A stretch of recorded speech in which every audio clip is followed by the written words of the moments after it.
Precautions తీసుకుంటే బాగుంటుంది? So సమ్మర్లో తీసుకోవాల్సిన precautions most of the time చైల్డ్ని ఇండోర్స్ పెట్టడానికే ట్రై చేయండి వీలైనంత ప్రకారం. If at all possible 11 AM నుంచి 4 PM వరకు అవుట్డోర్స్ వెళ్లకుండా ఉంటే safe.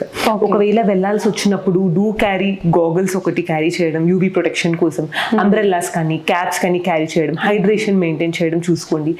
Light loose fitted breathable fabrics లాంటివి డ్రెస్సెస్ వేసి పంపించడం కొంచెం బెటర్గా ఉంటుంది. ఓకే, సమ్మర్ లో లైక్ పిల్లలకి ORS కోకోనట్ వాటర్ డైలీ మనము సజెస్ట్ చేయవచ్చా? డైలీ బేసిస్లో ఓఆర్ఎస్ కోకోనట్ వాటర్ మనం ఇవ్వడం it's a wrong idea. Because ORS అయినా కోకోనట్ వాటర్ అయినా ఇవన్నీ ఎలక్ట్రోలైట్ రిచ్ ఉంటాయి ఈ ఫ్లూయిడ్స్ అనేవి. So on a daily basis మనకు అన్ని ఎలక్ట్రోలైట్స్ అవసరం పడదండి. జస్ట్ వాటర్తో హైడ్రేషన్ మెయింటైన్ చేస్తే చాలు.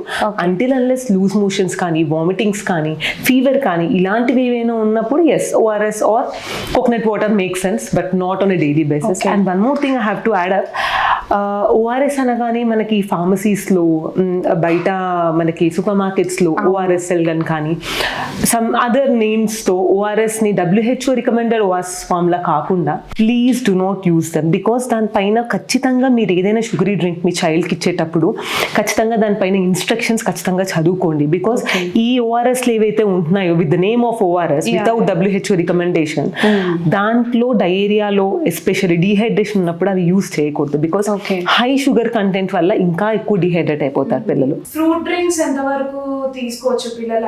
Is it a healthy habit for them? Yeah, coconut water కూడా once in a while, like వీక్లో once or twice is okay. Fruit juices విషయానికి వస్తే ఫ్రూట్ జ్యూస్ కన్నా హోల్ ఫ్రూట్ లాగా ఇవ్వడం ఈజ్ మచ్ మోర్ న్యూట్రిషియస్. మనం ఫ్రూట్ ని juice చేసినప్పుడు ఫైబర్ అంతా పోతుందండి, జస్ట్ షుగర్ ఒకటే మిగులుతుంది, పల్ప్ అంతా పోతుంది. So the benefit of fruit will be gone.